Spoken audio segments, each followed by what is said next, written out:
Hello, and welcome to Staff Picks, the podcast for movie nerds by movie nerds. As always, I'm Mario Lanza, and I am your host on our journey through the movies out there that just need a little more love.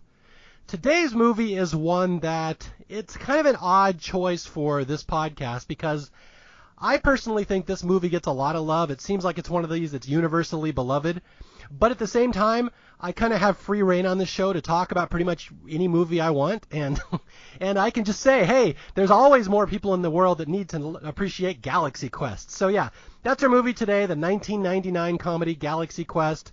One of these movies that everyone I know seems to like. It never gets mentioned in like maybe the funniest movies of its era. I think it should, but I think it's just one of those movies that just seems to appeal to almost everybody. And again, the point of a podcast like this is if I could get one person who's never seen Galaxy Quest to give it a chance because of this podcast, then I think it will be worth it. So that's the goal today. My guest today, let's see, this is a guy I've known for quite a while through Facebook. He's a Canadian comedian. He's done improv comedy before. He is a big Star Trek fan. That's one of the reasons he's here today. And he and his he and his cousin are putting together a podcast on the Marvel Cinematic Universe. So this is he's got a lot of podcast experience. I'm very excited to bring him on here. Welcome to the show, Mark Kalzer. Yes, I am plucky comic relief Mark Kalzer. Yes. Welcome to the show. I think you may be the first hardcore Trekkie I've had on the show. And before you answer that, I am allowed to say Trekkie, right? It's not Trekker. Some people take that very seriously. I'm kind of the opinion that once you start drawing a line between Trekkie and Trekker, I no longer care what you have to say, honestly. I may have just alienated part of our audience already there, but I do feel there's a certain bit of gatekeeping that you already get involved with that topic. So personally, I don't care. I know some people do. You could call me a Questerian for all I care. When I first started planning out this podcast, I had a lot of hosts that I knew had radio experience or podcast experience or movie experience, and Mark is one of these guys that I had really wanted to do a show with right from the start. And if I recall, you're the one. Yeah, you're the one who suggested Galaxy Quest, right? Well, I think you get that picture of like your DVD rack of movies you might want to do a show about, and I'm like, I am a Star Trek fan. I am on your Patreon too, and I could say a lot about how this is like an allegory for Star Trek. I'm kind of your guy for that. I do kind of agree. It is kind of a movie that people ask, does it need more love? Is it really a staff pick? Because staff pick is usually like, this is a less beloved movie that needs some love, right? And Galaxy Quest, I'll say the Star Trek community has really adopted Galaxy Quest as one of their own. More so than even the J.J. Abrams Star Trek movies, really. Now, was it always like that? I'm curious. Did they embrace this movie right off the bat?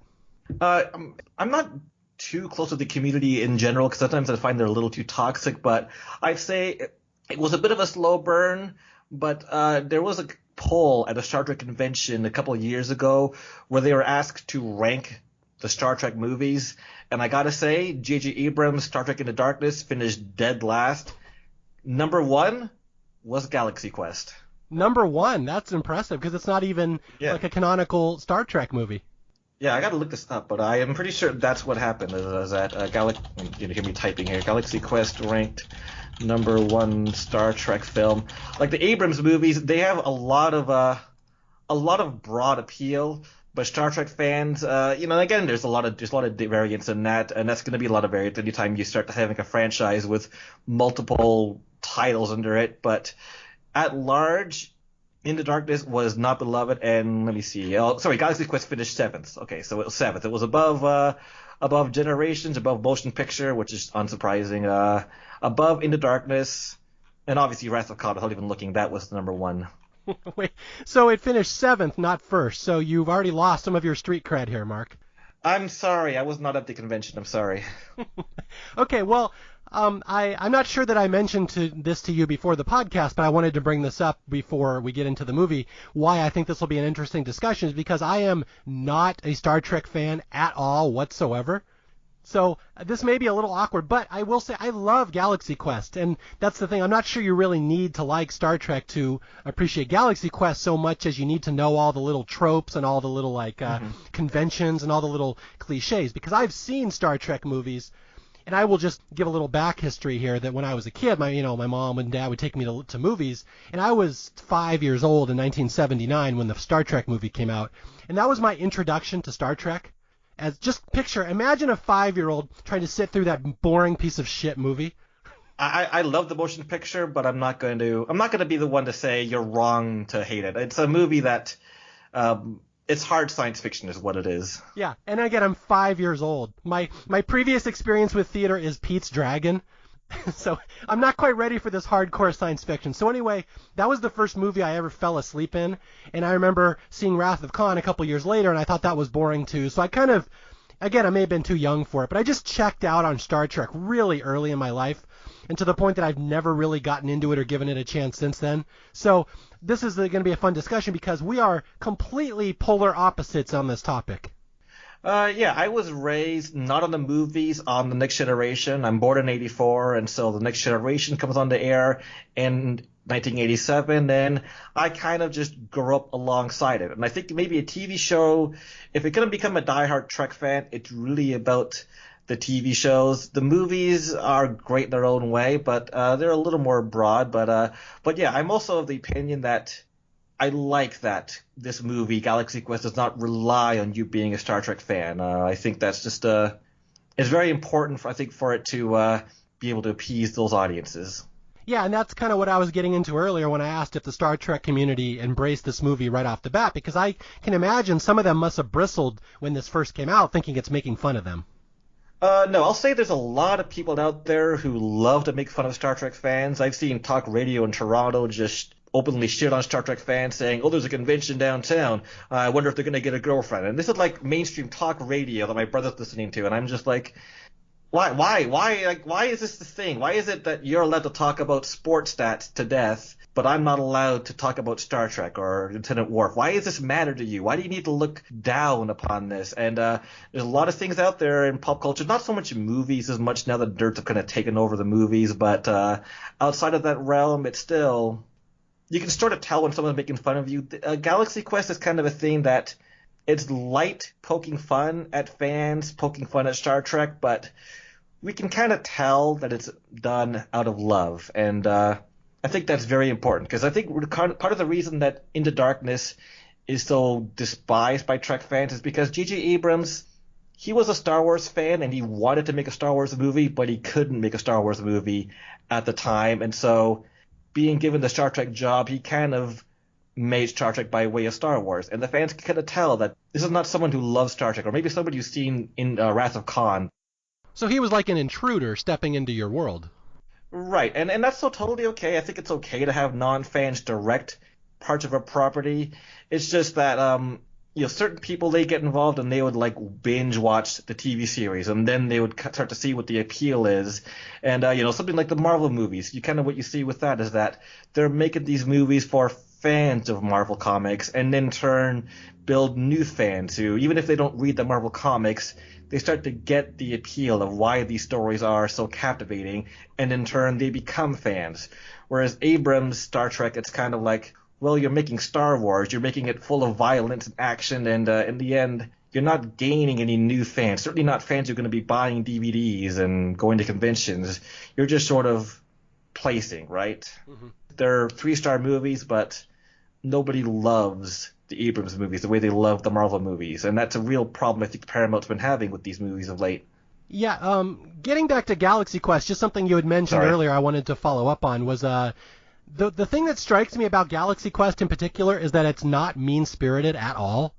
And it really could be, because if you're going to make something like this that's really taking digs at a whole fan base, it could go one of two ways. And I think I remember reading somewhere that one of the executives, when they first got the script for this movie, they said, well, this could either be like a massive, awesome movie or a complete disaster. Like there's no middle ground for this. Mm-hmm. And so that's the one thing that really strikes me about this one, is that it's very...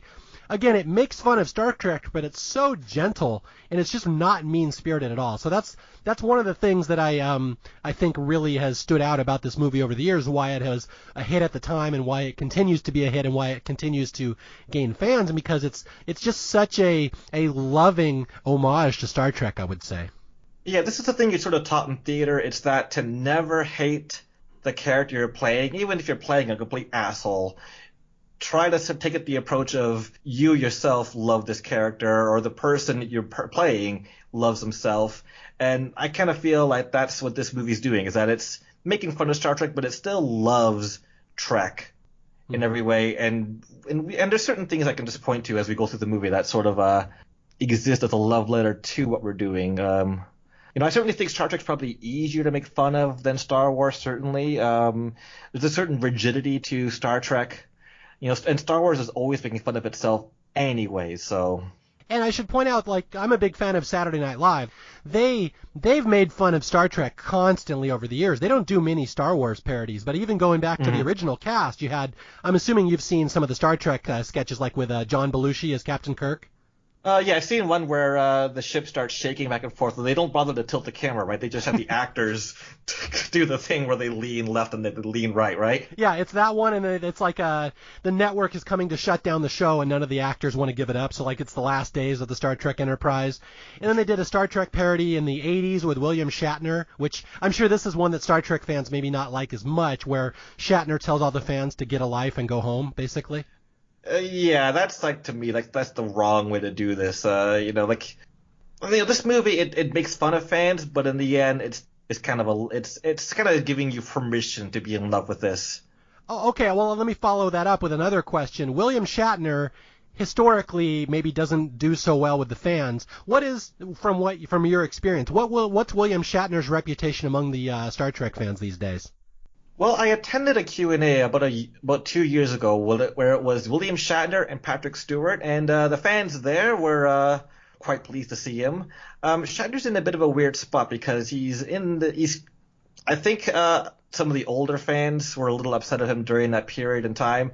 Now Shatner's he's kind of chosen to give in to self-parody, and he's very good at this self-parody, and I think being able to make fun of himself has opened himself up to more love. Somebody said in improv once that if you're going to be hosting a show, try to put yourself at a lower status than the audience. And that's kind of what Shatner's been doing. There was a period in time where he didn't know why people hated him. He didn't know why his castmates hated him. Star Trek V was probably the height of his hubris. He's come down from that, though, over the years, and he's a little more down to earth now, I think, than he was before. But like James Doohan, he hated William Shatner, and to his death, he never got a chance to reconcile with him. And Shatner is very much like the Tim Allen character here, where there's a sort of a push-pull of grudging respect and disrespect. Okay, well, we're about to go into the movie here, but I wanted to just get a little backstory of the two of us, how we got into this movie. I have an interesting background with this movie in that when it first came out, it was advertised in theaters in 1999, and my wife wanted to see it. My wife and her whole family, a lot of them are Star Trek fans. My in-laws are forever trying to get my kids to become Star Trek fans, much to my horror. But anyway. The horror? I know. I was seeing if I could get away with that line before you stopped me. But anyway, this movie. What do you want them to be in the gun violent movies and? We're in counseling, Mark. We're dealing with this, okay? It's ongoing. So this movie was advertised, and I just didn't want to see it at all. It was like a Star Trek movie, and it looked like, if you see the trailers for it, they look very silly. It kind of looks like a little kids movie almost. It looks like just every stupid comedy with all the usual gag jokes, right? Of someone gets hurt, oh haha, that's funny, right? Yeah, that's the thing. It looks like a silly movie, like there's nothing outstanding about it. And so I dragged my feet on it for a long time. And my wife and her family went to see it in the theater, and she came back and she's like, you'd really like this movie. It's a lot smarter and funnier than they're kind of billing it as. And so I eventually got around to it, and I saw it. And again, I'll be the first one to admit it. I'll give credit where credit is due. I loved this movie from the very first minute I saw it. I just thought it was so clever and such an amazing just script and just well done and well thought out jokes and very intelligent plotting and everything. And I will say right now, again, I am not a Star Trek fan, but I will say I will award the highest level of prestige I can to Galaxy Quest, and that it's on my very short list of, I would say, movies that it's impossible to dislike. I would be very shocked if there's a person out there who hates this movie. Yeah, I don't have anything to say to that. I think I agree with you. It's just one of those screenplays, one of those stories that it's like Raiders of the Lost Ark. It just does everything right. Yeah, I always say, this is something, I'm not sure I've brought this up on the podcast before, but like, I always say nature's perfect movie is Back to the Future. I always say there's not a single person on earth who could dislike that movie. It appeals to everybody. And there's only like 4 movies I could think of that I always put in that category that every single person who sees this movie will like it. And I will put Galaxy Quest right up there. So again, right off the bat, that's the level of prestige I hold this movie in. It's like Back to the Future, Princess Bride, stuff like that. These are these movies that I just think are so universal and that's why I felt so strongly we should do this episode. Again, it may be already beloved, but just if we could get one young person to give it a chance just from our podcast, I think it'll be worth it. Because I think we can agree, like as you were saying when it was first being advertised, it's a bit of a give me a break kind of a premise if you're not already a fan of that, right? Yeah, again, it just looks silly. Like, I see watch the trailer, I'm telling people go on YouTube and watch it, and you'll be like, I've seen this movie before. This is like any SNL parody of a sci-fi movie. It's one of the rare comedies where the best gags are not in the trailer. Yes, exactly. Almost because they were afraid of showing them, maybe. Yeah, and that's the thing. I think it's to its detriment that people maybe they hid the best gags too well, because again, as a comedy writer myself, this movie has outstanding writing. I'm like, so clever and so, again, intricate, some of the stuff they're coming up with, and just like the different levels of meta humor going on. So it's just, again, I've spoken far too long. What's your history with this movie? Did you see it on opening night? I think opening weekend or something like that. I just remember it was like the first movie I saw at our brand new 24-plex Whitby AMC theater. We are so happy just to get a 24-plex finally in our area, even though they're all kind of packed in, they're like sardines. But AMC has left Canada. They left that theater behind. It was one of the only good theaters that had a lot of attendance. But I don't really have any great story behind this movie. You could just cut this all out because it's just like, I saw it. I was a Star Trek fan. And yeah, that's kind of the story. Okay, are you ready to delve into this movie and explain to people why they should love it so much? Sure. Make it so. Is that what you want? You want Star Trek quotes here? Engage? I was expecting Star Trek quotes. It's not much of the matter if I wanted them or not. It's like every time a Star Trek movie comes out, this is a digression, but go to your local newspaper. They will always have their headlines, set phasers for fun, or warp speed, and just all of the dumb cliches, because they're trying to be clever. It's just, look for it every time. And they think they're the first person who came up with that joke. Exactly. Okay, well, we're going to set our phasers to fun. All right. We're going to go right into this movie. This movie is, again, it's very much a loving homage to Star Trek, but you don't need to know Star Trek. It would help if you know the Star Trek references and all the jokes they're making in this movie. But again, it's not mandatory. Again, I am the biggest wet blanket when it comes to Star Trek around, and I think this is the greatest movie, probably one of the best comedies of the late 90s. So it's the story of a TV show called Galaxy Quest, which in this universe that we're in, it aired in the late 70s, probably early 80s. Is that right, Mark? They timestamped the last episode of the original series as 1982, so we're about 18 years since they were canceled. Okay, yeah. So this is this old science fiction show called Galaxy Quest, which aired in the 80s, and we open the movie with just an episode of this TV show. And you got, what is it? You got Tim Allen in there as the commander. You got Sigourney Weaver as the lieutenant who, like, all she does is repeat the computer. That's the only reason she's on the show. I'm curious, is that based on an actual in-joke on the Star Trek series? So a lot of these characters, other than Tim Allen, they're kind of based on hybrids. So speaking just about Sigourney Weaver, I had some problems figuring this out because she's certainly not an Uhura reference. And then it finally became clear to me looking at TV tropes. In The Next Generation, you had Counselor Troy, and her big thing was that she's telepathic. She's not a full telepath. She can only sense feelings. And so what you would often have is that there'd be the guy in the view screen saying, yeah, come beam on down. And nothing dangerous here. And Troy would always say, Captain, I sense this person's being deceptive. And it was so totally obvious from the character's performance that he's being deceptive, but you just needed someone to say, this person's feeling sad, this person's angry. And so it was just... That's the extrapolation you have with Gwenda Markov, just saying the obvious for those, almost as if just to give the female a line, because men classically do not know how to write females. Yes. But yes, the ship in the show is called the NSEA Protector. I think it was NTE, the NTE, because it's believed that it references not the Enterprise. Okay. I am not going to challenge you on any trivia, so I will just, whatever Mark says is correct. Let's just go with that one. Okay. Wait for the comments to find out how wrong I am about everything. Well, you did think that the Galaxy Quest was the number one ranked Star Trek movie of all time, so we started on a wrong foot there. I'm kind of trying to hide how many wikis I have open right now. All right, well, let's set the phasers back to fun and get going here. Okay. Tim Allen plays the commander, and you got Sigourney Weaver as the lieutenant on the side, and you have Alan Rickman, Snape himself, as this guy Dr. Lazarus, who's clearly like a Spock. He's like an alien. He's logical. And again, these are all just tropes and parodies of Star Trek. And for some reason, we have like this little kid pilot. Was that ever a thing on Star Trek that they have children piloting the plane? Well, I could go into detail here. I'll try to give you the short version. The Next Generation comes around, and the creator, Gene Roddenberry, decides to create this character who's kind of a cipher for himself. Basically, he's kind of a Mary Sue, because he's got the same name as Gene Roddenberry, Wesley, which is his middle name. He is precocious. He is brilliant. He is so perfect at everything that you have an alien come by and just point out how brilliant he is. And he was a pilot. But he was 14 years old, and everyone hated writing for him because this is a character who is so perfect because it's based on the creator, and you need people around to be able to point out, boy, this Wesley, he's so brilliant. Even our android is dumber than him.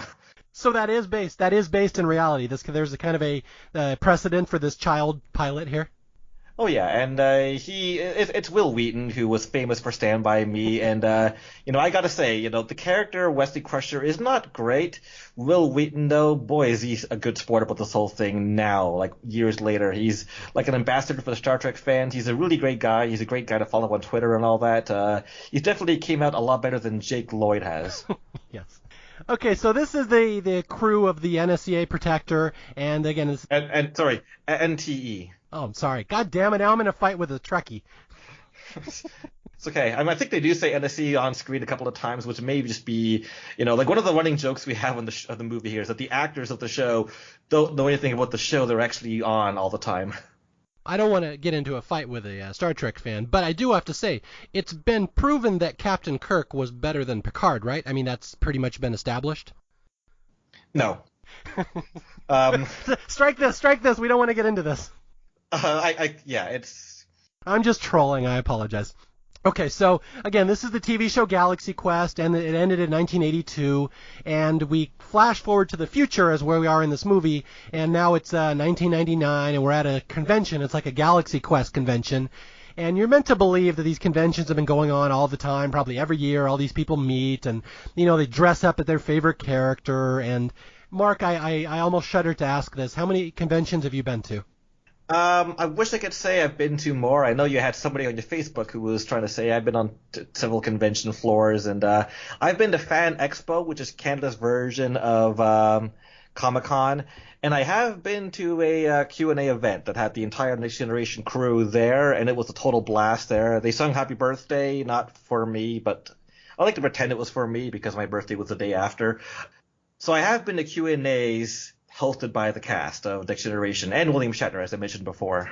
Having been to conventions, how is the one in this movie? Is it fairly realistic on what those conventions look like? I am astonished by how good this looks. Like, you have this thing where you go into a fictional world, you have a fictional made-up TV series, and you can sort of tell how poorly built out this world is, right? It's like when a Marvel movie goes from the real world to an alien planet, and you can just tell. You don't see the cultural nuance you would see from a real lived-in planet, right? But this looks, the merchandise, even from a distance, looks so real. The signs look like just a collage of different styles, and the cosplay, like, you can sort of perceive a story behind each cosplay, even if we have no idea watching this movie what it represents. There's just a care and attention to give it detail that we're never going to be able to figure out the story behind. Yeah, and I guess the one way to say it is this movie was written by somebody who clearly knows this world pretty well. Yes. The merchandise looks authentic, and the just the little details, like even just the fangirls, the shippers, right? There's in X-Files, there was the idea of the shippers, right? People who want Mulder and Scully to get together, and you would just see in the background whenever Gwen and Jason kiss, they start fawning because that's what they wanted for so long. Now, see, I laugh when I see that in the episode. I didn't realize that's based on a real thing. So now that makes me like that joke even more. Yeah, and it's not even too much of a Star Trek thing because, like, in the original series, it was just Shatner and it was Shatner and every girl in the galaxy, but Uhura was your only female lead, and they never hooked up except under mind control, which doesn't really count. So you never had the shipper mentality. The shipper mentality is a little more prevalent, I'd say, in X-Files. That's where the term originates. I'll just say this: every time you have a guy and a male lead, a female and a male lead, it's just a go-to. Some part of the audience wants to see them hook up, and it's just the way things always are. Okay, so we're at the convention, and the audience is out there chanting and cheering because all the crew members from the original Galaxy Quest are there in attendance. Like, oh my God, Tim Allen's here. I always forget the character names. I'm just going to pretty much refer to them by the actors at this point. Well, yeah, I gotta say, like, even though I've watched this movie 1,000 times, I still cannot remember what any of these names are, and it hurts that there are 3 names for every single one of these actors. Yeah. I've got Wikipedia open on my screen just because IMDb only tells me the name of the actors they're playing and not the characters within the show on the movie they're playing as. No, that's a good move because, I'm going to struggle with this through this podcast. Like you said, they all have 3 names, the actor name, the character name, and then the Galaxy Quest character they play. Okay, so anyway, all these actors are coming out to wave to the crowd and to talk to them and sign autographs, and they're all waiting backstage. And this is where we see the dynamic between the Galaxy Quest cast. Basically, that Tim Allen is the world's biggest prima donna asshole, that he's been playing this role for years to the point that he actually kind of thinks he is the commander of the Protector. He actually thinks he is the space captain. And so we start the movie with all of them just sitting backstage grumbling that they have to go out and sign autographs for all these fans. And Tim Allen's not here yet. And he's always an hour and a half late. And he's been booking things just for himself and not with them. And again, we just see this dysfunctional dynamic they've probably had all these years, led, of course, by Alan Rickman, who I'm sure we have a lot to say about. Alan Rickman plays this trained British stage actor named Alexander Dane, who hates that he once played Dr. Lazarus, the Spock character. He cannot believe this is the role he will be remembered for in his lifetime. He has this stupid catchphrase that he has to say in every single goddamn Galaxy Quest episode, where he says, "By Grabthar's hammer, you shall be avenged," or "By Grabthar's hammer, we live to tell the tale." So basically, "By Grabthar's hammer, ... That's what he is expected to say. He's grumbling. He's like, "I'm not going out there. I'm not staying that stupid line." And this is where we meet the dynamic of the cast.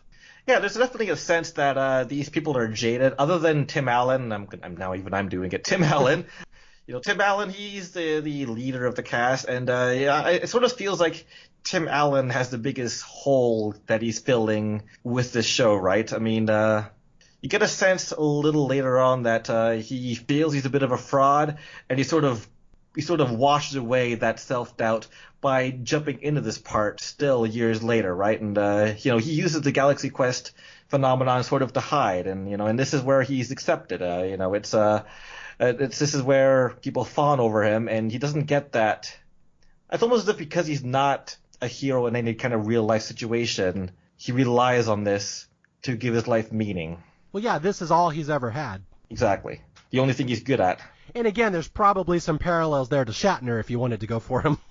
I'd say a parallel just to TV acting in general, right? And movie acting. It's sort of that schism of how the Hollywood actors are the most important people in America, and what do?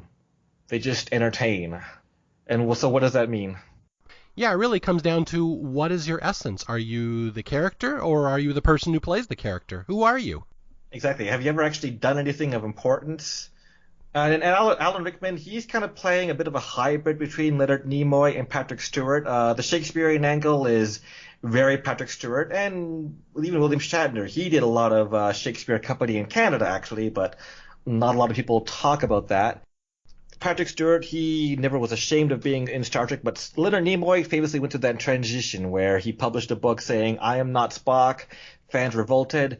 Later on, he publishes the book, "I Am Spock," as sort of an apology tour to that whole thing. And then he died playing Spock to his death, which was a nice, touching tribute. Mm-hmm. to the fans. I think even Leonard Nimoy had his own sort of a crisis of conscience over this whole thing. Yeah, and I imagine anybody who's stuck in a role for 30 years, I mean, just gets haunted by it. It has nothing to do with Star Trek, but I remember Sam Kinison in the 90s, his stand-up act used to have a bit about Captain Kangaroo, the beloved child's entertainer, and Kinison would be like, this guy probably wanted to go out and, like, murder prostitutes and just get drunk, because 30 years, I was effing Captain Kangaroo for 30 years, and I'm a trained actor. It's really the dilemma of being a TV actor, right? It's like you always want that big pilot to succeed, right? And then you have that work for so many years, but then that can backfire because you get stuck playing that role forever and you can never really escape it. And, TV's full of actors who were stranded in that one role. And, people say with the Seinfeld cast how some of them couldn't move on. And it's like, well, would you rather be George Costanza forever or be skipping between roles for your entire life? I don't really know what the answer is to that, really. Yeah, I mean, it'd have to be to believe it's the answer is different for every person. It really depends on why you got into acting and what you expect to get out of it. And when you go to these fan expos, what you sort of see is just cast members from Battlestar Galactica or Stargate SG-1s, and it's just these people, their career now is just going to conventions, being themselves, collecting that $50 fee for every autograph and picture. They're not getting a lot of acting work, but this supports their income. And so what you're seeing in the movie right now is basically that. This is their only job, is to just be themselves, really. And again, this was something they did 18 years ago, and you can just sense they've been doing this. This is all they've had on their acting resume for the last 2 decades. So they just resent it. They're bitter. And you got Sigourney Weaver here at the start of the movie even saying, she's like, I was the number 2 in command on the ship. I never even got a line. Nobody ever gave me any interesting character or anything. All they wrote about on the summaries was my boobs, and the only role I had on the ship was to repeat what the computer says. That's all I did for 20 years of my life is repeat the computer. So, yeah, it's you just feel a lot of bitterness. The TV Guide interview was like something that actually happened to a Star Trek actress in Voyager 7 of 9 who the producers did kind of lean into the sexuality of her a little more than I would like, but leave it to the TV Guide to focus just on the women's appearance. Leave it to any media to focus only on the women's appearance, really. Well, speaking of the reaction to the show, okay, so here we go. So all the cast members show up at the convention, and they wave to the crowd, and they start signing autographs. And this is where we meet some of the more devoted fans of the Galaxy Quest cast members, if you will. We meet, first off, there's this group of kids led by Justin Long. I think his character's name is Brandon, and they're like the biggest Galaxy Quest dorks you can think of, to the fact that they have like 3D generated models of the ship back at their house. They have pages and pages of how the exhaust system works, and like they're all always coming up to people at the conventions and asking them the most technical questions, like a Yeah, this kind of was me. Look, like Next Generation, they had some detailed publications about that ship, more so than the original ship. You had the technical manual, which was given to me. I did not buy, but I have read parts of it, a lot of it, and they had blueprints for the Next Generation Enterprise, which I think they're online now, but I was given those as well, with very detailed layouts of every deck of the ship for those who cared, and of course, finally in my later years, I finally got a look at the actual set designs, and for some reason I cared about that even more so.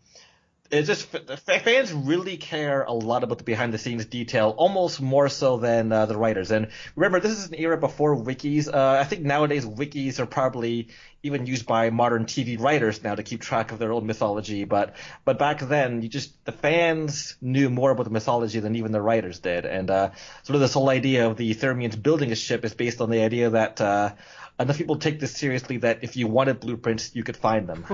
So what you're saying is when these kids walk up to Tim Allen and start asking him about the quasar dilemma, like that's not really an exaggeration. That's what would happen at these conventions.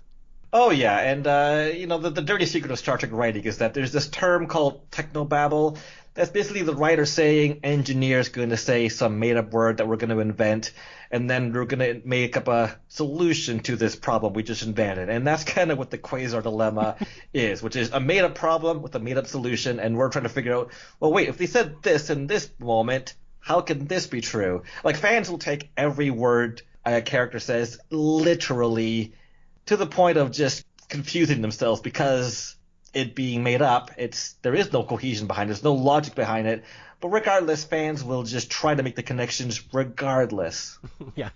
Well, I have to say, these are some of my favorite characters in the movie, this group of nerdy little kids here. I hate to say that they're nerdy. It's kind of a mean thing to say about them, but there's no other way to describe them. They're just consistently following around the cast members and fawning over them and asking them technical questions that, again, the actors couldn't give a crap about. And there's a great scene here where Alan Rickman is signing autographs, and every single person that comes up to him says that stupid line that he hates, like, by Grabthar's hammer, by the sons of Warvan, I shall avenge you. And then he signs their autograph, and the next guy comes up and says the same line, by Grabthar's hammer. Yeah, a little secret to people out there. If you ever meet a celebrity and they were on Star Trek, don't just quote their line to them. They've heard it a million times. Don't even talk about Star Trek. If you're talking to Sigourney Weaver, don't mention Alien. Talk to her something about more of the obscure things she was in. Talk about The Village.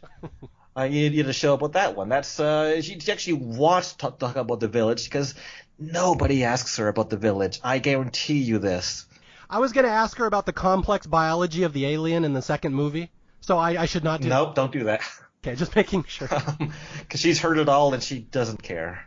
Okay, so again, we meet all these fans that are just hounding these poor Galaxy Quest people. And again, just watching Alan Rickman just sigh in pain that he has to do this is just one of the funniest things in this movie. And then we get this other group of people, they're Thermians. And apparently these are real aliens that have come down from space to talk to the cast of Galaxy Quest. But it's funny because at the convention, you have no idea they're real space aliens because they're dressed like every other fan there. Yeah, they kind of play this comedic trope. It's a comedic trope, right? The confused identity and, eventually the shoe falls. But they hold on to this one a lot. And it kind of works here, if only because you can excuse so many things under the umbrella of, well, these are fans. This is cosplay. The fact that there are aliens walking around the convention floor, no one could ever tell. Yeah, nobody bats an eye that 4 aliens are walking around. And I have to give a shout out here to who I think is the real MVP of this movie, and that's the guy that plays Mathazar, the leader of the Thermians. And I don't know, do you know his name? I do. It's Enrico Colantoni, and I just revealed that I was reading it off my screen, but that is his name. Yeah, he was in a TV show called Just Shoot Me in the 90s. He was with David Spade and Laura San Giacomo. And I don't know, I know he's done other stuff, but I don't know what else he did off the top of my head. I just know him from Just Shoot Me and then Galaxy Quest. But I'm going to say right flat out here that I think he's the MVP of this movie because he gives this movie a little heart and a little depth to it that it might not have had otherwise. Yeah, it really straddles that weird edge between being too silly and being just cohesive enough that it's poignant, right? Mm-hmm. And when you're doing comedy, that line is just so fragile.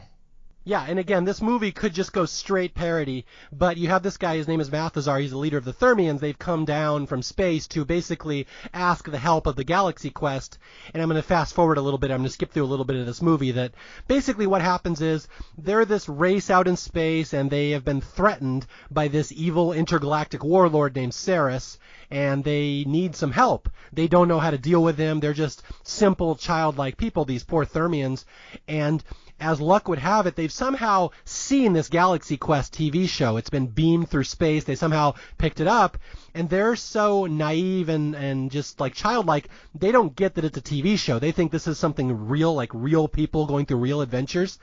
And that's the plot of this movie, that they've seen these episodes of this silly TV show, and they think they're historical documents. That's how they have interpreted these things. And they're like, well, look at these people. They fly around in space, and they're like the symbols of good, and they always solve problems, and they always save the day. So we'll go down to Earth, and we'll recruit these people to come up to our spaceship and help us with this warlord who's terrorizing our people, which, if this plot sounds familiar, it's really just the Three Amigos. It's the exact same movie, basically. Really? Three Amigos? I didn't know that reference. Oh, so have you seen Three Amigos? Never even heard of Three Amigos, probably. Maybe it's before my time. Okay. Before my audience absolutely screams in terror that somebody doesn't know Three Amigos. Yeah, it's from 1986. It would be a little before your time. Yeah, I was born in 84. Okay, yeah, it's these 3 movie stars, these actors in silent Western comedies, are recruited to come to this Mexican village to help stop a bandit who's stealing all their food and like kidnapping their kids and stuff because they think that these cowboys are real cowboys. They're actually just actors. It's the exact same thing, only instead of space, it's the Wild West. But I will say, Mark, if you enjoy Galaxy Quest, go watch Three Amigos. You will love it. It's one of my favorite comedies of that era. I was going to say that this is based on a bit of an original series trope. Do you want me to go into details? I'm sort of picking what Star Trek tropes I want to reference here because I could go on for 6 hours here and you only want to go an hour and a half. But I think this is one that's relevant here where so basically, the original series had a bit of a production problem in Star Trek, right? Budgeting, right? How do you make a new alien world every week? And the little trick is that you don't. Instead, you kind of go into the back lot and you find whatever leftover scenery is kind of sitting around, what costumes, and you set a story there. And how do you justify them going to an alien planet that looks just like 60s, or not 60s, but Chicago's gangster era? Well, in one instance, they had an episode where a ship had gone by this planet ages ago and left behind a book about Chicago gangsters. And this book was adopted by the alien species as their religion, to the point where they remade their entire society in the style of Chicago gangsters. So when Kirk and Spock get down, they're like, everyone looks like humans. They all speak English. They all have cars and just they're all shooting each other and they all play card games. And it's like, why is this? Well, it's because they've adopted this book as their philosophy, their entire worldview. So this whole Galaxy Quest plot line is based on that trope. Okay, I didn't know that. But I mean, I've heard of that episode, but I didn't realize this was based on that as well. Right, and they do this a lot of times. They invent other reasons for alien planets. There's one alien planet that adopted the American Constitution, not even based on any kind of left behind book. It just happens to be that there's a planet that has a United States with an identical constitution. They speak English perfectly, just, again, by coincidence. And it's just they invent a theory for an universe to explain this eventually, and then later on, the next generation, they stop doing it because it is kind of stretching the credibility of their universe to have everyone speak English and be perfectly like Earth. Well, they do get around this in this movie by giving the Thermians these little voice simulators, so they can simulate English. So there we go. So we've covered that plot hole. And image projectors to make them look like humanoids, because like most aliens are going to look like the weird, googly, tentacled monsters that they really are.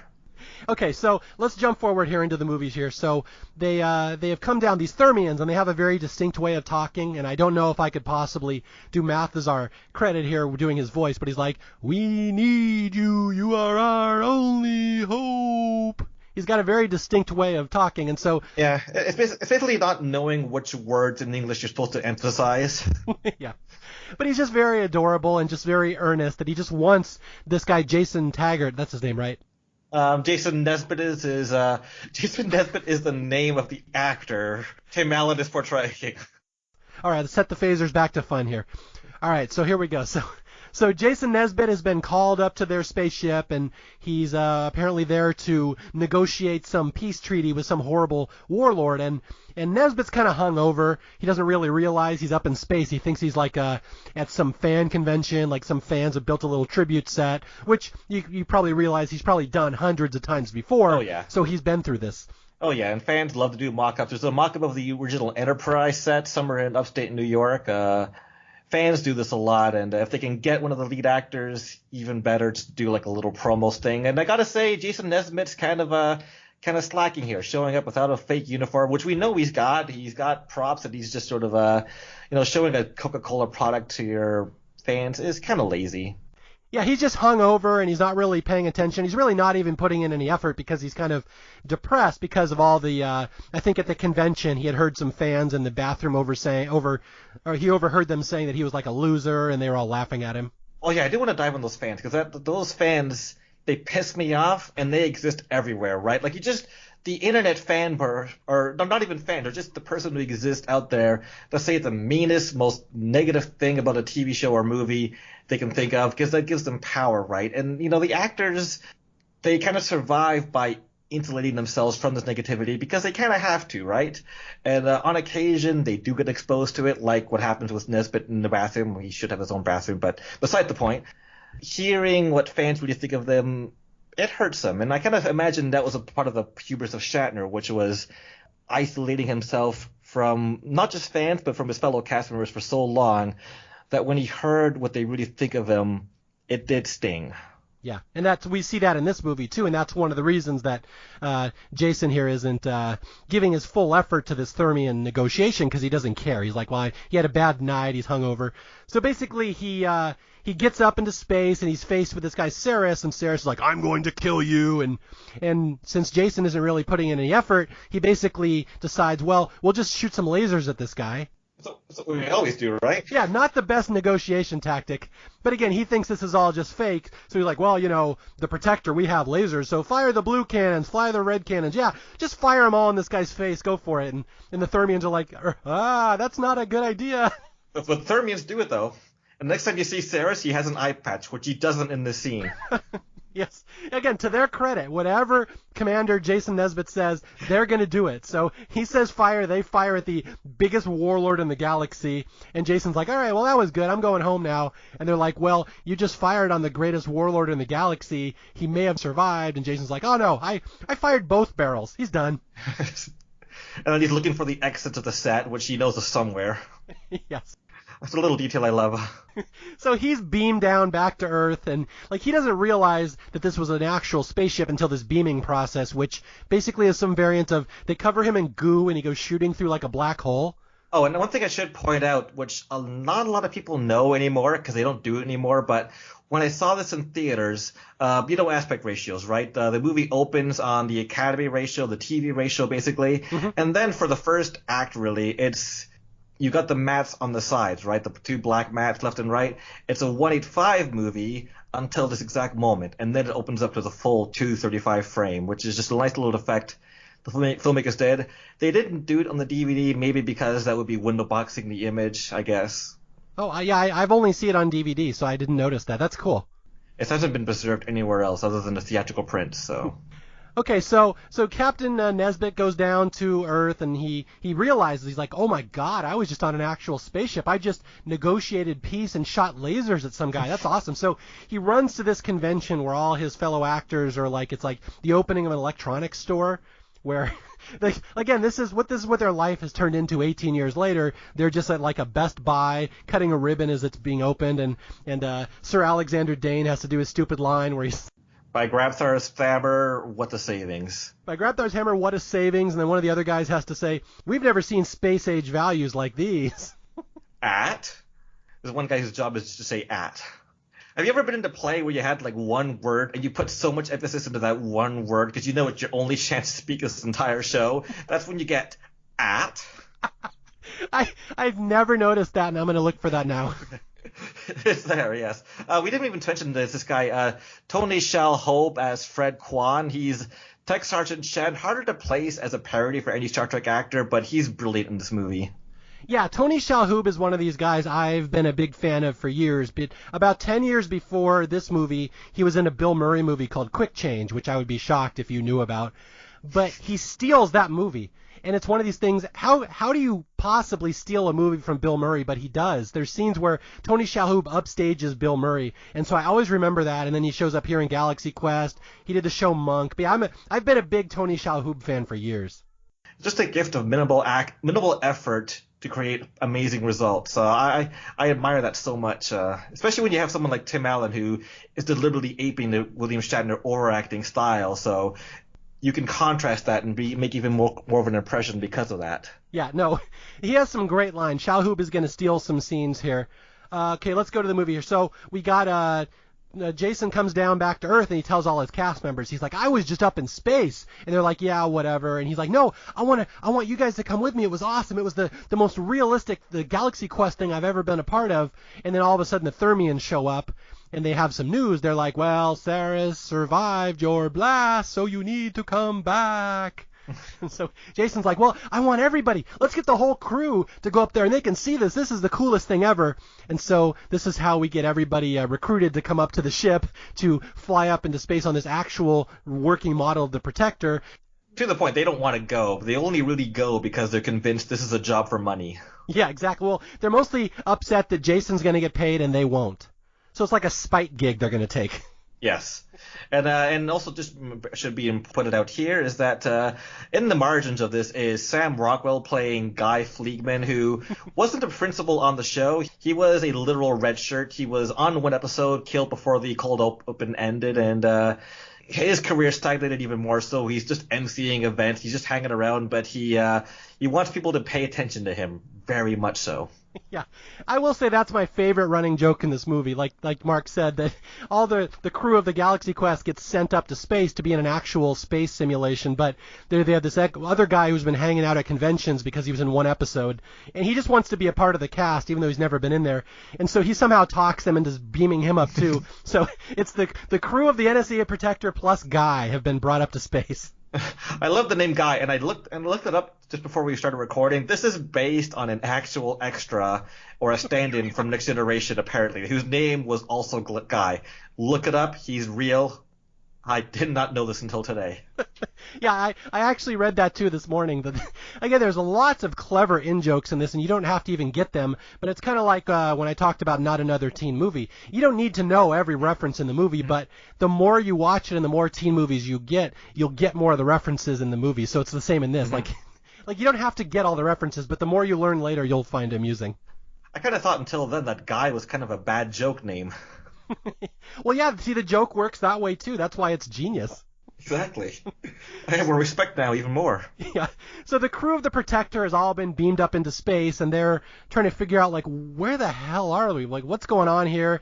And this is where the leader of the Thermians, Mathazar, explains, well, you know, we've followed you all these years, and we saw your historical documents, and we have modeled our society after you people. Like, our society was in ruin. We had no resources. We had no values. And we needed a leader. And we saw your historical documents. And we've modeled our entire society after your crew. And they've built a spaceship. And they've done everything. Like, it's Galaxy Quest right down to every last detail. Better than even Justin Long and his little nerds could have created. That the Thermians have literally built a society out of Galaxy Quest. And so all the actors are up here. And they're like, we shouldn't be here, Jason. We're actors. They're treating us like this is real. And Jason's like, no, just go with it. It's awesome. And then this is where Alan Rickman has a great line. He's like, it's like throwing gasoline on a flame. Okay, so they get up on the bridge, and they all take their seats. And, like, the little kid, Laredo, who was the pilot, is now grown up. He's, like, 20, 25 now. And, like, he's like, these are the exact controls that we had when we were filming the TV show. And Jason explains, he's like, well, you know, the only way they learned how to build a ship was by following your hand motions on the TV show. Like, they've literally built the ship around watching you. Like, every single detail on this ship is based on what they saw on the show. To the point where it's modeled more around the humans they've just beamed up from planet Earth, more so than it's modeled around their own ability to run the ship. And that's a big running theme here, is that we built the ship, we got no idea how to run it, but maybe these people who actually ran the Protector can figure this out. That's their kind of hope here. Yeah. And there's a great line that I kind of skipped over where the Thermians are talking about how we saw these historical documents and like this was so real to us, and all the actors are like, they don't really get how TV works, do it? Like, did you ever see like a show called Gilligan's Island? And the Thermians all like drop their eyes. They're like, those poor people. Like, everything that they've seen on TV they think really happened. It's sort of an idea of that if your brain isn't wired to understand deception, they just assume this is all real. And it sort of explains why you see in the title cards, even when they're watching the episodes later on, which shows Jason Nesbitt as Peter Quincy Taggart.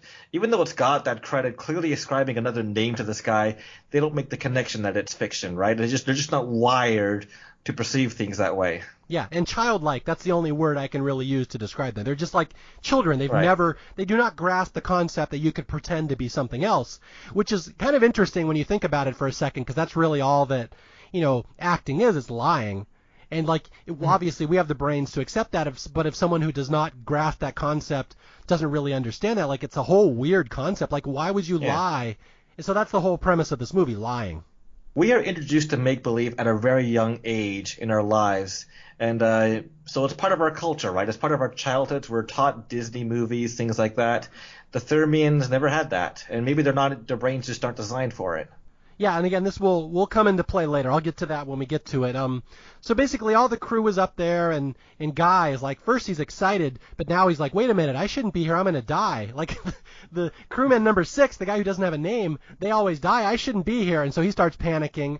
And this is where we meet Saris for the second time, the big warlord, and he's like, so you dared to fire your lasers at me last time. And this time, Nesbitt is a little more cognizant of what's going on. He's like, yeah, it was just a misunderstanding, and basically he tries to fire the cannons at him again, and because of a lapse in communication, it screws up, and basically they try to fire the lasers at Saris. Saris blocks their attack or something, and he sends all his attack ships after them, and all of a sudden, oh crap, now we're in a real space battle. To be clear, the red thing was going towards the blue thing. Yeah, I didn't want to be too technical, but yeah, the red thing was going towards the, yeah. It's very important to get that out. Yeah, so Saris and his ship, all his minions are flying after this protector, and these poor actors flying the ship, not having any idea what to do, and they go racing into a minefield, and basically what happens is they end up escaping Saris, but in the process they destroy the ship because, they're big screw-ups. And so all of a sudden now they're floating through space, helpless, and their ship has no power. And someone says, well, the reason the ship isn't running is because the ship is powered on a beryllium sphere. It's this mineral that it's very rare to get in the universe, and the ship is powered by it. And you damaged it, Jason. You broke the bloody ship. Yeah, you broke the bloody ship. And it's quite interesting that the beryllium sphere was a thing that was on the TV series, and then in actual outer space, the Thermians found an actual beryllium sphere to power the ship. It seems the way that physics worked on the show is quite conveniently how physics worked in real life, which, if it was hard science fiction and it was accurate enough, then I guess that would make sense, maybe. Yeah, I was just thinking that as well. It's very convenient that they happen to find a substance in space which actually does power a ship, exactly like the one on the TV show. People say Star Trek is theoretically hard science fiction. Theoretically, it's television hard science fiction, right? Like, you can only do so much good science in a 45-minute episode. Like, you have this thing called the Heisenberg compensator on the show, which is basically, we gotta compensate for how impossible it is to do these things. I have to say there's one great line here where the protector's shooting through space, and they're going at hyperspeed, and Tim Allen's holding down like the hyperspace button for boost speed, and they're like, you're not supposed to hold that down, that's for quick boosts only, and he yells at Alan Rickman, oh, like you know. If you played Excitebike, you know that. They've basically ruined the ship. Now they're floating through space, and they have no beryllium sphere, and they can't do anything, and they can't go back to Earth because anytime they try to eject or go out of here, Saris will just shoot them down. So for all intents and purposes, now they're in space, and they're fighting this war against this warlord. And so this is where they try to explain to the Thermians. They're like, well, we want to explain that, we kind of screwed up your ship, and you're believing in us that we're going to be the protectors and, bring all this justice to the galaxy and save your people, but we're actors, and they're trying to kind of explain how this works, and the Thermians just don't grasp this at all.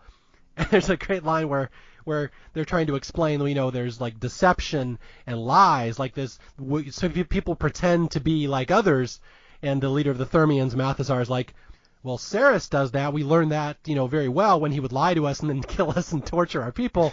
And he's like, but if any of you are suggesting that you could have any traits in common with Saris, ha ha. Yeah, it's a really, there's no way to portray it perfectly on mic because it is kind of like the facial expression of a laugh, but it's worse than Arnold Schwarzenegger's smile in Terminator 2's deleted scenes. Yeah.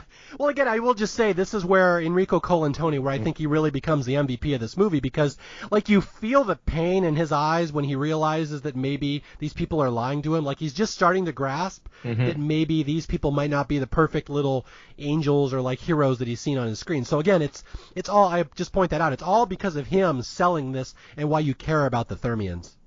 Yeah, it's you want them to be underdogs, of course, but having them being children puts them at even lower status to everyone. So you can't hate the Thermians, even if part of you is like kind of pitying them for believing the show was real. There's also the little detail that their society was dying. They were crumbling. They were warring. They were impoverished. And say what you will about their delusions, this Galaxy Quest thing did save their species. These values, these Star Trek values, dare I say, they were positive values, they were good values, and it helped them out immensely, far more than anything else there. Maybe just, I'm giving a bit of a broad statement here, but I say this movie loves Star Trek. There's something we skipped over I wanted to sort of highlight there, where a little detail not a lot of people notice is that when Tim Allen's flipping through the TV, he's drunk, he's at his home, and you don't see it, you hear a TV show that's just gun violence, robbers, cops, basically the average American cop show, which is just violent and about abuse of cops and the similar tropes. And then he flips to Galaxy Quest and he sees one of his inspirational proud monologues, and it's a little goofy, of course, but it's still like sort of a subtle message here that most TV is bleak, it is violent, it is immensely negative, which is easy to do in fiction. It's easy in fiction to go negative, and Star Trek was always a show that tried to be positive. It still acknowledged the horrors of war, but it was always saying we can aspire to be better. And what you see with the Thermians is that because this existed, we got better. And so it's a very important message I just wanted to hold on to with this movie. It's a very positive message about Star Trek and why it's okay to be a Star Trek fan. I just got to get that off my chest. No, and that's a very good point because, like you said, the Thermians come off as maybe a little annoying and childish, but like you said, this show offered them hope, and it really led them into a direction that made their people thrive. It doesn't matter that it was fake. Yeah, exactly. To them, it's real, and that's all that matters. And I think that's actually a very good argument because, like I said, I'm not a Star Trek fan at all, but I respect this fan culture, and I respect what it means to people because I'm the part of other fan cultures. So, just because Star Trek isn't my thing, I totally get that it is a thing for other people. So I get this fan culture. I respect it absolutely. Okay, and speaking of the Thermians, before we get back to the movie, I would be remiss if I did not mention some of the famous faces as the Thermians. Mark, do you recognize any of the Thermians there? I'm curious. You may not know some of the movies or TV shows, but who the other Thermians are? No. I'm not going to pause this out. I do not know. Okay.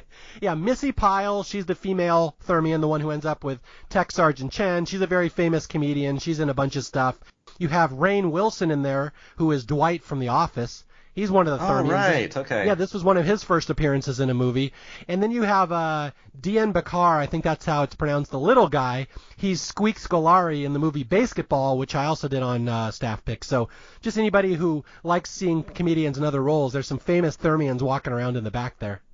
Okay, so two things are going to happen simultaneously here at this part of the movie. We have a relationship that forms on board the ship between one of the Thermians and Dr. Lazarus, and his name is Quillick, and he's basically the Thermian version of Dr. Lazarus, and he basically follows him around and fawns after him, and again, this is Alan Rickman's character who just is Mr. Fuddy-Duddy. He hates all this thing, and he realizes there's this guy that treats him like he was his father, and he follows him around. And again, this will become important later in the movie, where Quillick has basically dedicated his entire life to learning the teachings of Dr. Lazarus and learning the by Grabthar's hammer line. So just file that away. That will come in handy later in the movie.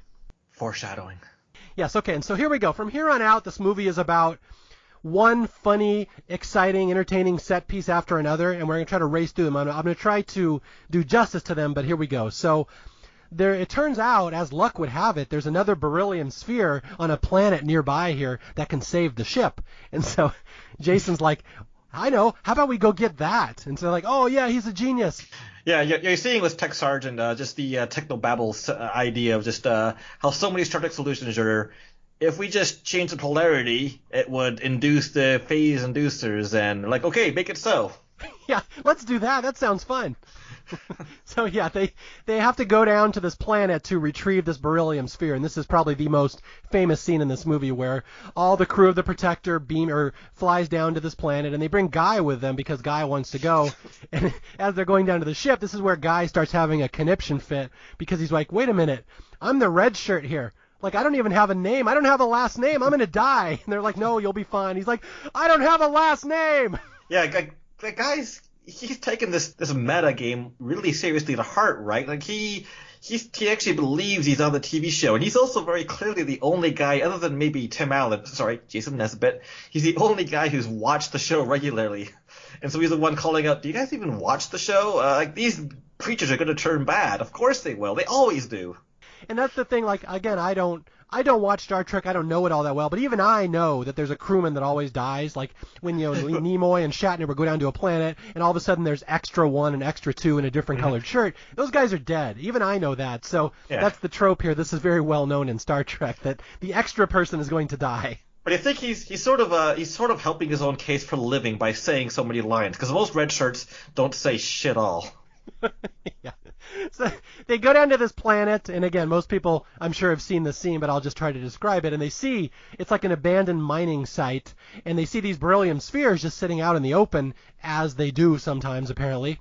And they're like, oh, let's go over there and get those spheres. And Guy's like, no, there's something bad's going to happen. I'm going to get killed.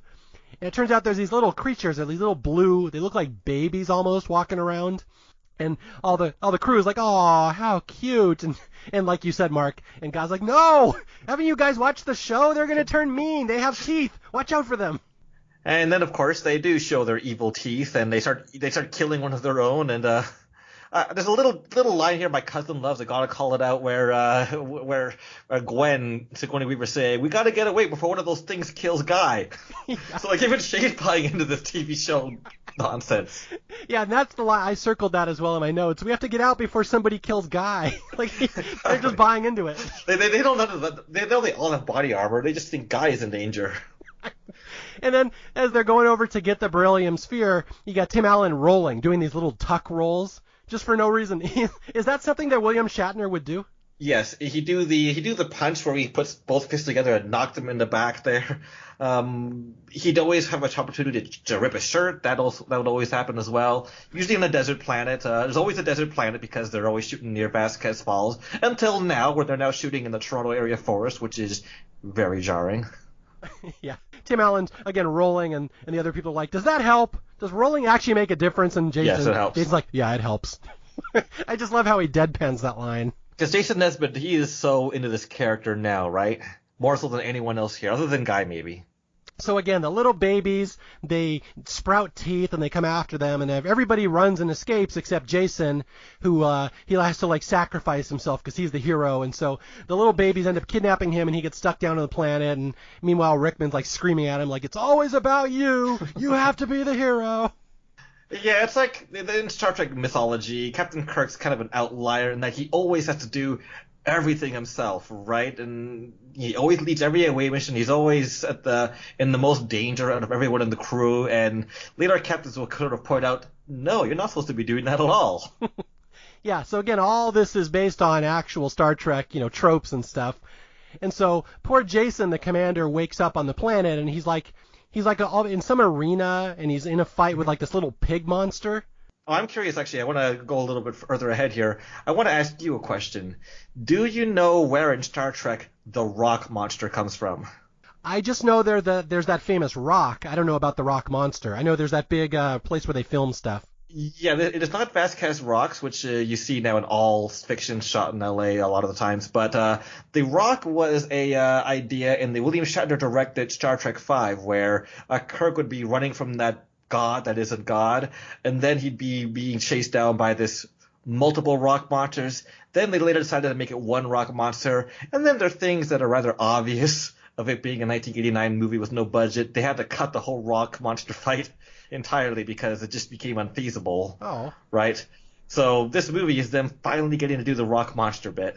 Okay, I did not know that, but that's good trivia there. Thank you. Yeah. So Jason's fighting this pig monster, and the crew is up on the ship. They're like, well, we'll try to rescue you. We have this digital conveyor, which is like we can digitize you and bring you up to the ship, kind of like, I guess, Mike TV and Willy Wonka, where you break him into a million pieces and bring him up. And he's like, no, I don't want to do that. I can fight this thing. It's like a dumb pig monster. And so they're like, no, we'll try it. We'll test it out. And this is one of the great lines in the movie where they do this digital thing where, again, they take the pig monster and they suck it up to the ship just to test it out to see if it'll work on Jason. And it shows up on the ship, and it's like inside out, and its ribs are all exposed. It's like, ew. I'll quote the character, but the monster is inside out. And it exploded.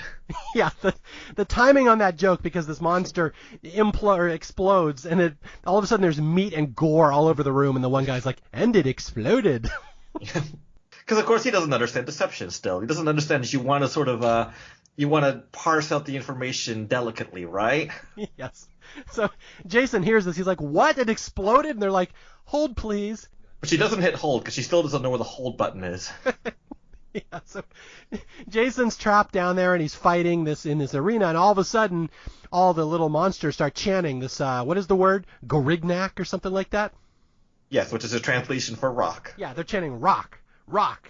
And Jason's like, why are they chanting rock? And then all of a sudden, like Mark said, this rock creature comes to life and starts attacking him. It's like 50 feet tall, made out of rocks. Which is also where that brilliant trailer quote comes. Oh darn. Oh darn. See all the worst jokes are in the trailer? Yeah, exactly. So Jason's being chased by this rock monster, and all of a sudden they're trying to beam him up to the ship and save him, and Jason's like, digitize me, and just, again, so many little quotes in this section of the movie where he's like, I have an idea. Why don't you construct a weapon? Can you find a rudimentary lathe? And Jason's like, no, there's no lathe. And again, just as a comedy writer, the word lathe used in a comedy movie I have to give credit to. That's a great word. Yeah, and improv are always taught about the idea of using specifics. Not just, could you find a thing? It's always lathe, and those little words always stick out if you can land them properly. Yeah.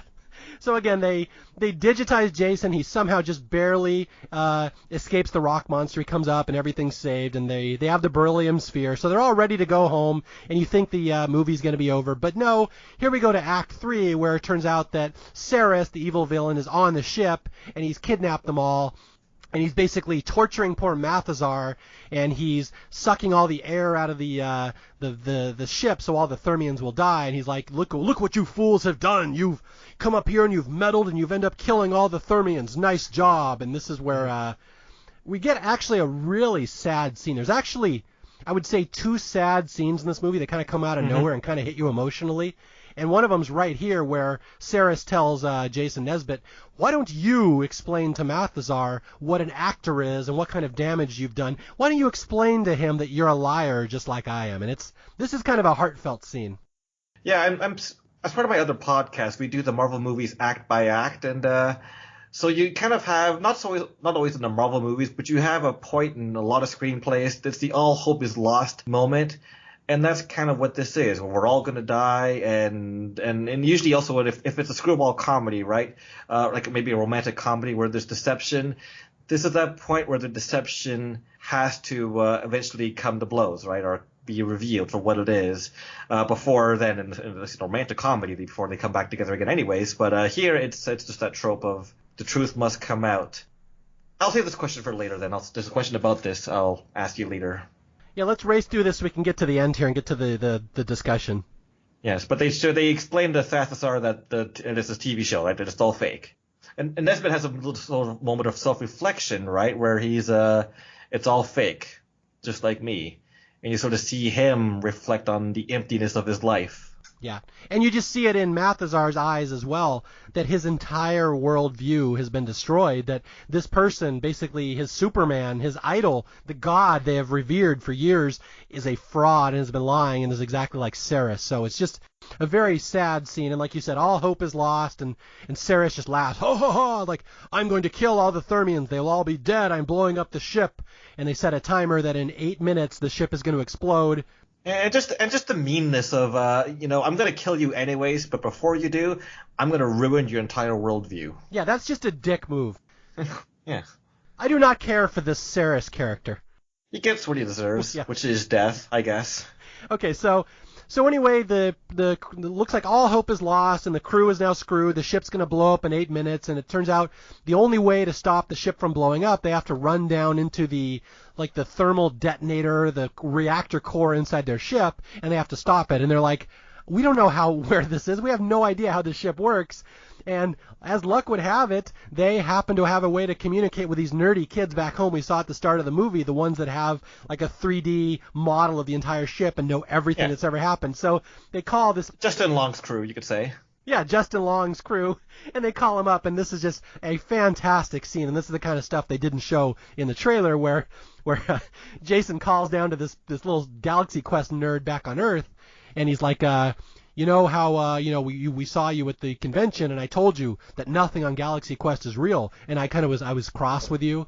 And the kid's like, yeah, I know. I have to admit it. I took it a little too far. I know it's not real. It's just a hobby. And Jason's like, no, I was wrong. It's real. It's all real. And the kid's like, I knew it. I knew it. I knew it was real. Man, I wish you could point to like Star Trek fans who thought it was real. I can't say that I myself ever did. I wanted it to be real. I have from Star Trek SG-1 fans who believed it was real and that the show was just somebody living through this real life, sort of stoling it out into the TV writers, and to the point where the show actually did a parody of this very premise. But I wish I had more to say about that. I really don't. I just know that the amount of comprehensive data there is about the Enterprise is unbelievable, man. All right, so let's say Patrick Stewart called you on the phone right now and said he was trapped up on the Enterprise somewhere, and he needs some schematics on how to get through the ship. Would you be able to help him? I don't know where my blueprints are. I think they're in storage, but I'm sure with some Google searches, I could find those schematics and be able to relay him through it. It kind of depends if the Thermians had access to those blueprints. I'd have to imagine that they did. We see these Thermians have come to Earth several times, so even if they don't get it, it's fiction. They've clearly bought the technical manuals. They've bought the blueprints. They've bought Galaxy Quest and Science, the guidebook, and based their tech based on that. So they've done their thorough research, and there's a lot of stuff out there on the Enterprise if you needed it. Okay, let's go through this scene, which I love, where Justin Long and his little teenage crew, including one kid who looks like he's about 9, they hook up all their combined knowledge about the ship, and they start communicating with Jason Nesbitt, explaining how he and Gwen can go down to the reactor, and this is the vent you have to take. And again, just the stuff that only the nerds would know. And this is the thing that I really love. They get to a scene with the Chompers. This is classic, yes. There's a room in the ship that just has big metal things that pound against one another randomly and just crush everything in between them. And Gwen's like, why the hell is this in the middle of the ship? And Jason's like, well, because it was on the TV show, so they just built it. And she's like, well, whoever wrote this episode should die. This episode was badly written. Have you noticed the moment where she says, well, screw that? When she's saying it, she's actually mouthing something very different. Yeah, I was going to mention that. It's a very, very, very obvious overdub. One of the most obvious ones I've ever seen in a movie, where she sees the Chompers, Sigourney, and she says basically, F that, but they didn't want an F word in this movie, so they dubbed it to screw that. Not even their one obligatory F word? Yeah, well, again, it breaks my heart, because an F word right there would have really sold that joke. Just from a comedy writing perspective, I know the F word's always funny if you use it right. And it's out there somewhere, on some archive somewhere. But she just sees the Chomper. She's like, F that. And, man, I watched all original series after Next Generation. After seeing this movie, just looking for some kind of Chomper scene, I never quite saw it. The only equivalent I can think of is Star Wars The Phantom Menace, which came out the year this movie came out, so it doesn't really work. Yeah, again, this isn't specifically based on Star Trek, I'm sure, just science fiction stuff in general. But yeah, it's a wonderful scene where, for some reason, the kids back on Earth know the pattern to get through the Chompers. Like, you go up 2 and then wait 4 and then go up 2 and wait 4. Yeah, well, all the kids just watching this DVD, maybe VHS. Yeah, maybe the DVD would exist then. His DVD copy of the episode, and he's just writing down the timing of it. That's great. And of course, the Thermians, they duplicated the actual timing of the Chompers. Yes, the Thermians, they spared no expense, just like on Jurassic Park here. Exactly. I mean, we haven't mentioned the Omega-13 device. This is the one thing that stretches credibility a little bit, is that, they base this based on the TV show and the historical documents, all that stuff. They build a working ship. They even build a working Omega-13 device, despite the fact that nobody, fan or writers, can really come to agreement as to what the Omega-13 actually does. But apparently the Omega-13 does what it's meant to do on the show. If only the Thermians had harnessed all that intellect for good as opposed to this. They're building beryllium spheres and the Omega-13 and Chompers. Man, if they just maybe built a Death Star, they could destroy they could destroy Ceres easily if they just watched Star Wars and figured out we could just duplicate that tech. Well, we need some kyber crystals, and we got this. They just watched the wrong historical documents. Yeah, so well then, of course, the Force isn't hard science fiction then, so maybe that's why, right? They tried using the Force, and it was a disaster, right? Yes. Well, Mathazar looked right at a lightsaber and pointed at his face like Luke did and turns it on. I'm sure he did that at some point. Yeah, he tried pulling it to himself in the heat of a battle and got sliced to death before it got to him. Lots of cut scenes of Mathazar accidentally killing himself with Force powers. Exactly. Okay, so Gwen and Jason get down in the bowels of the ship, and there's a blue button. Again, as the absolute genius comedy writing in this scene. This is one of the best things I've ever seen in a script, where they get to the center of the ship, and there's like a blue button that stops the ship from self-destructing, and they press it, and nothing happens, and like, oh crap, like this is the stop, this is the terminate button. Why isn't it working? And they're calling Justin Long back at home, and of course Justin Long has been tasked for taking out the garbage at that moment. Yeah, it's every Star Trek fan dilemma. We want to be inside playing Overwatch or playing games, and the trash has to go out. This is why it's better to be an adult than a kid, I gotta say. Oh, wait, speaking of which, did you catch who the adult is, who Justin Long's mom is in that scene? She's familiar. I can't place her. That's George Costanza's fiancée, Susan, from Seinfeld. Oh, right. The one that got written off the show because she had no chemistry with the cast? Yeah, she licked the envelopes and died. So here she is with Yes. Justin Long's mom. So anyway, they get the blue button and they're trying to stop the ship from self-destructing, and nothing happens. And Justin Long is like, I don't know how to help you. Nobody knows how to stop this ship, and so Well, he's not even on the intercom anymore. He's gone outside. yeah, so they just wait for the countdown to go down to zero, and the ship's going to blow up, and Gwen and Jason hug and really think this is the end of the movie. And then the countdown gets down to 1 and stops, and nothing happens. And they're like, what happened? And Gwen is the first one to figure it out. She's like, well, on the TV show it always gets to 1 and then stops, so the Thermians just built the same technology here. Man, just imagine Thermians playing Survivor. It's always got to be a blind side. It's always got to be a surprise vote. Yeah, it's crazy. So It's that slavish attention to detail. If this was James Bond, it would always end on 007. yeah, it's just, again, from a comedy writing perspective, the levels of meta-ness in that joke where the Thermians saw that it always stops on 1 on the TV show. So they literally designed the functionality that it will only go down to 1, and it just warns you that it's going to blow up, and it never does.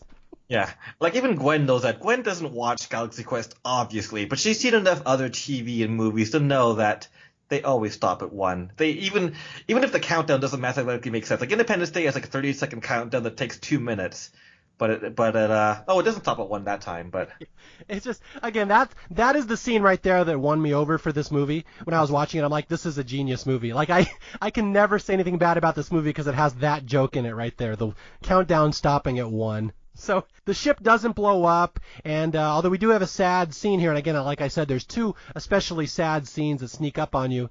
oh, we got to do the second scene. I know we're out of time, but we got to do the second scene. Now, don't worry, we got 10 minutes. We'll finish strong. Okay, we always stop at 1. We'll stop at 1. Yeah, we'll set the phasers to fun, and we'll stop at 1. Now it's a rhyme. Oh no. So, Quillick, the guy, the Thermian who has been with Dr. Lazarus this whole time, he thinks of himself as Dr. Lazarus' son. He's shot as Dr. Lazarus and him are going to free all the Thermians from having their air removed. Quillick is shot and he collapses and he's wounded. And Dr. Lazarus leans over him and he's like, we'll take you to the medical ward. You'll be fine. And Quillick's like, no, I'm going to die, but I just wanted to let you know it's been my honor that, I was able to serve with you, and I always thought of you as my father, and this is like the greatest moment of my life. And it's a legitimately sad scene. And then we have an excuse for Dr. Lazarus to literally say his line and make it make sense in context. More than that, he means it, right? He hates the line, but this is like him. This is a former Shakespeare actor who lost his faith in his craft, and now he's kind of rediscovers why he does this, right? Like, it means something to have a fan care that much, and I just love this delivery of just he likes the line finally, or it means something because he's saying it to somebody he cares about. Oh, yeah. And I love both the delivery and just what he does afterwards. And you just see from this point on, Alan Rickman, the actor he's playing, Alexander Dane, he's now just like Jason Nesbitt from this point on. He's buying into the character. He's playing the part of Dr. Lazarus. He's even giving censor reports about Zaris' ship later on because, just this one fan, he's met a lot of fans that he never really connected with, but this one fan, him dying for him, just reminded him why he does this. Yeah, and again, he knows saying this line to this kid will give him peace in his moment of death. Yeah. So he actually says it. He says, by Grabthar's hammer, by the sons of Warvan, you shall be avenged. And the guy dies, Quillick dies with like this perfect look of peace and tranquility on his face. And like, I defy anyone's eyes not to start watering at that scene. That's a touching moment. Oh, yeah, it's a brilliant scene. It's foreshadowed for sure, but maybe it's the most more obvious thing when he says, I won't say that stupid line, and then he's gonna say the stupid line. Yeah. And mean it too, that like you said. And mean it, yeah. Although it's followed by one of my favorite little unheralded jokes in the movie where Dr. Lazarus frees all the Thermians. He kills the guy that shot Quillick, and then he frees all the Thermians, and he's the hero, and he opens the door, and they have air again, and all the Thermians are like, "Yay, Commander Taggart saved us!" He's like, "God damn it!" Yeah. Well, a little secret of the original series cast is that fans actually liked Spock more than Kirk, and this bothered William Shatner to no end for a long time. But again, that's one of those jokes I always forget when I watch this movie, and I've seen this movie many times. I forgot about that. Commander Taggart saved us. Mm-hmm. So anyway, the crew saves the day, and they somehow defeat Ceres. I'm just going to skim through that so we can get to the ending here. And their ship is going out of control. All of a sudden, they have to get back to Earth, and they have to crash land. And this is where Justin Long and his nerdy buddies are like, well, we'll help you. We'll go outside, and I got Roman candles, and we'll go outside, and we'll show you a path, like a path of where to fly for. Aim for us, and we'll draw you in. And so a great scene here where Justin Long is running outside with his box of fireworks, and his mom's like, "Where are you going?" He's like, "Well, I gotta do this, and the protector is flying in, and we gotta do this, and we're gonna lead them into the path, and we'll give them the vector." And she has no idea what the hell he's saying, and he just runs outside, and she kind of looks at her husband, and she's like, "Well, at least he's outside." Well, Mario, you're a father. Have you ever had a moment like this where your child's going off to do something you don't even understand, and you're just like, well, at least he or she's doing something? Oh, yeah. My son plays Minecraft. I have no idea how Minecraft works, but, he's learning, he's building stuff, so more power to him. Yeah, it's an exploratory game. It's testing his brain muscles. Yeah. Again, it's not for me to understand, but it makes him happy, so go for it. That's how I look at it. Nice. So the crew is led in by Justin Long and his little nerds, and they end up crashing back on Earth, and somehow they as fate would have it, they land at a Galaxy Quest convention, and they like crash through with the stage and land in front of the audience. Yeah, it's the same convention that was going on before. It just clearly goes across like 4 days, I guess. Oh, I didn't realize. Okay, it's the same one. Yeah, that's why they're using the parking lot, I guess, because they just know that's, I guess, the easiest can reach a meeting point for all of us, I guess. And again, this is a great ending. That's one of the reasons why I think this movie is so strong, because it ends so strong the last 20 minutes. Oh, and I almost forgot my question I had for you. There's a bit at the end, right, where Mathesar comes back and he's sort of saying, it was all just a TV show. It was all just foam and wire. What an incredible deception. Until today, I always read that moment as Mathesar making fun of it being a TV show. Mm-hmm. Right? Well, I'm now reading today that people interpret that as Mathesar kind of going back on it, saying, "Oh, we were joking. You told him it was a TV show. What a great joke. It was all still real in the end, right?" And I never got that reading until reading about it today on TV Tropes. Like, what did you see that as? Does Mathesar still believe this is real, or is he now aware of it being a TV show? Oh, I think Mathesar has no growth arc in this movie whatsoever. I think. Really? Yeah, he thinks, what a great trick you pulled on Ceres, ha, ha, ha. Like, he thought you were just a TV. So, yeah, I don't think he learned at all. I've always thought that. Because I thought that was, I've always read it as him accepting that it was fake, but still, like, we're still better off because of it, right? Because and I feel like that the arc kind of has those stepping stones of the moment in the middle where he's like, well, we're being introduced to deception, the people have lied to us, and we've discovered it through there. And I sort of saw that as a bit of a learning arc for Mathesar.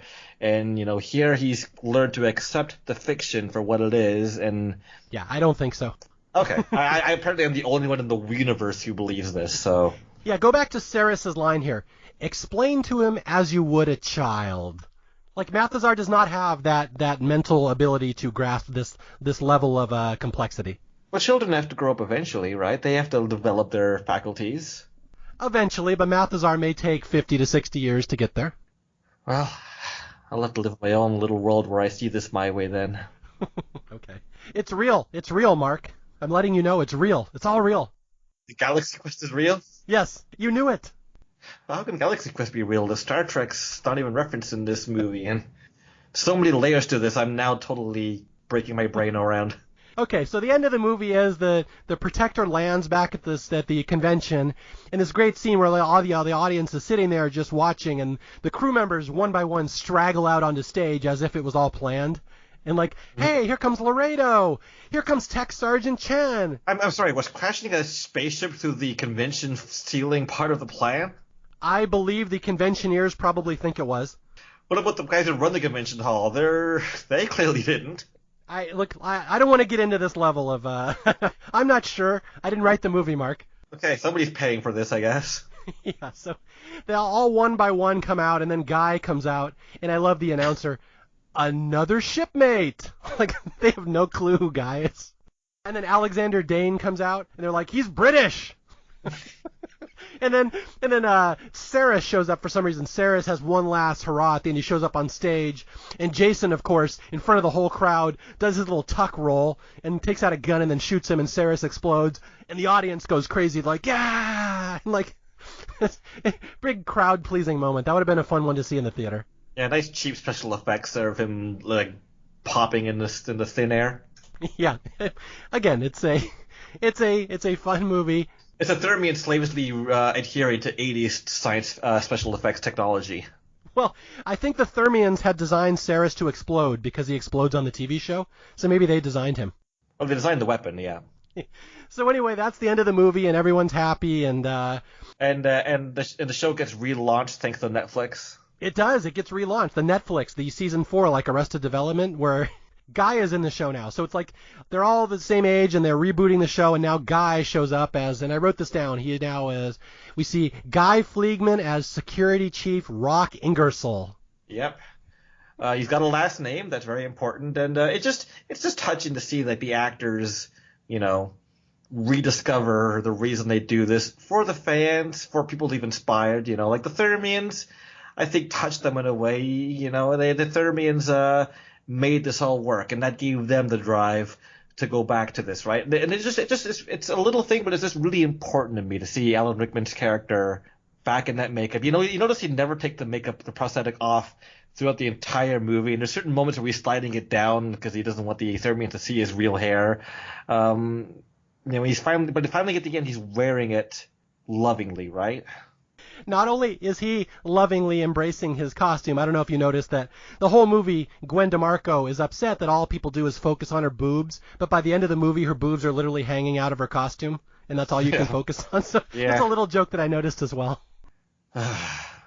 And so there you have Galaxy Quest, one of these great fish out of water stories. And again, like I said at the start, I would absolutely rank this in my movies of it's impossible to dislike. If there's a person out there who hates this movie, I would love to hear about it because I don't think it's personally possible. And again, this is coming from a non-Star Trek guy. They probably hate it because they've never seen it. They've seen the marketing for it, and they're like, Star Trek, I'm too good for spaceships, Like, I've actually met friends, right, in university who would just say to me, like, I've never watched Star Wars, I've never watched Star Trek, never watched Lord of the Rings, And I'm like, okay, why are you proud of this? Like, not to say that you should be ashamed of not watching it either, but why is this a badge of honor? Why is this something you brag about, right? Yeah, no, I agree. Although, by that rationale, I really hope you rush out and watch Three Amigos, which is literally this exact same movie. I have so many movies to watch. No. Okay, well, speaking of movies to watch, I know I'm going to sign off here, but why don't you tell us about this podcast? You're doing a podcast with your cousin on the Marvel Cinematic Universe. How do people find that? So it's supposed to be on iTunes soon, maybe as of the time this gets put out. The iTunes feed will be live. I have submitted it. This is Heroic Acts. It is me and my cousin Drew Strickler, also Canadian, but currently living in Hong Kong. We are going through the Marvel Cinematic Universe, starting with Iron Man, going act by act. So each episode covers a single act. A lot of other podcasts do movies by minute, and there's far too much Marvel movies to ever be able to do that. So this is going one act at a time, where we discuss the story, we discuss lore, we discuss story structure, and in general just try to have a good time with this. All right, and again, Mark, I just want to thank you for stopping by. That was a fun episode to do. I learned a lot about Star Trek, and all right, glad to be of help. Yeah, we both had so much more to say, but again, I have a hard time limit on these podcasts, so I just appreciate you stopping by and helping me with staff picks and doing Galaxy Quest the justice it deserved. All right, can I finally turn my air conditioner back on? God damn, it's hot in here in Canada. Okay. And again, my name is Mario Lanza. This is Staff Picks. You can reach me at staffpickspodcast@gmail.com if you have any questions, concerns, or if you just want to say you hate me or you hate Galaxy Quest. Also, you can reach me on Twitter at Mario J. Lanza. And until the next time I talk to you, I will be out there searching for more movies that deserve more love, and I'll be looking for somebody interesting to come on and talk about them. Until next time, by Grabthar's Hammer, by the Sons of Warvan, bye.